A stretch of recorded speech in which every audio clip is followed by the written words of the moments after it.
एकनाथ शिंदे का नया ऑफिस देखिए फूलों से किस तरह से सजाया गया है, वहां पर इंतजार किया जा रहा है। डिप्टी सीएम एकनाथ शिंदे का ये नया ऑफिस है। आपको बताते चले कि एकनाथ शिंदे का मुख्यमंत्री लिखा हुआ है, उप मुख्यमंत्री लिख चुका है। अब यहां पर एकनाथ शिंदे, एकनाथ गंगूबाई संभाजी शिंदे उप मुख्यमंत्री का ये नया ऑफिस यहां पर और सजा दिया गया है। इंतजार किया जा रहा है, वहां पर एकनाथ शिंदे पहुंचेंगे, कार्यभार ग्रहण करेंगे अलग अलग जगहों पर जाकर।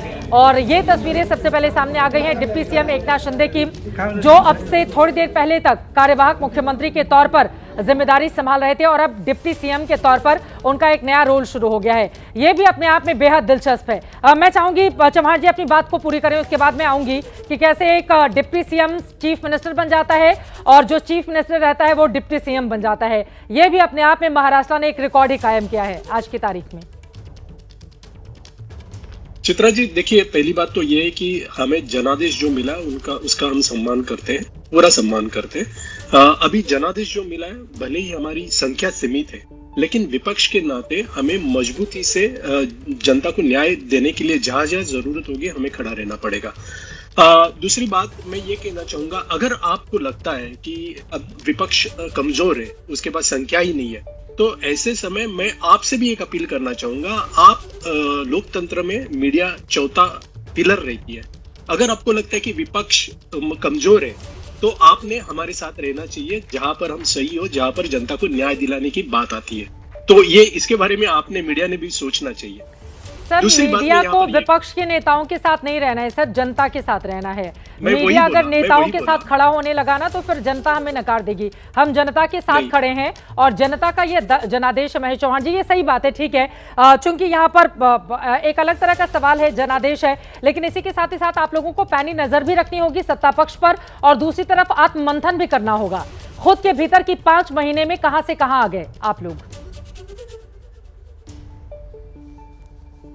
कि विपक्ष के साथ आप खड़े रहिए जहां जनता को न्याय दिलाने की जरूरत है। अगर तब विपक्ष कमजोर है ऐसे आपको लगता है, तो आपने विपक्ष के साथ, जनता के साथ खड़ा रहना चाहिए। इतनी ही मेरी अपील थी। ठीक है। दूसरी बात, बिल्कुल यहाँ पर अजित पवार जी और एकनाथ शिंदे जी वो उप मुख्यमंत्री पद के नाते यहाँ पर काम करेंगे।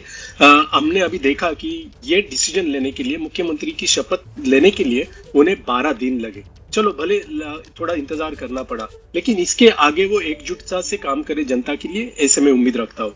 अभी यहाँ पर बातें ही हो रही है, चिंतन करना है तो चिंतन हम कर रहे हैं, करेंगे। क्या गलत हुआ हम देखेंगे। हम तो जब हमारे जो मुद्दे थे इस चुनाव में, जो मुद्दों को हम वो लेकर हम चुनाव को फेस किए, वो मुद्दे तो यही थे ना, महंगाई के थे, अनएम्प्लॉयमेंट के थे, बेरोजगारी के थे, किसानों की जो समस्या है उसके थे, और बाकी जो उद्योग महाराष्ट्र के बाहर जा रहे हैं वगैरह।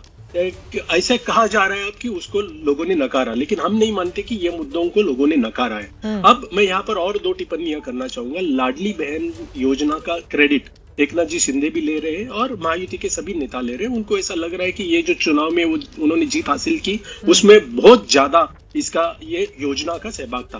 तो अब मैं ये कहना चाहूंगा कि यहाँ पर 2 ही बातें मैं कहना चाहता हूँ कि अगर लाडली बहन योजना को क्रेडिट देते हैं तो आपने ये देखना चाहिए कि ये लाडली बहन का लाभ किसको मिला।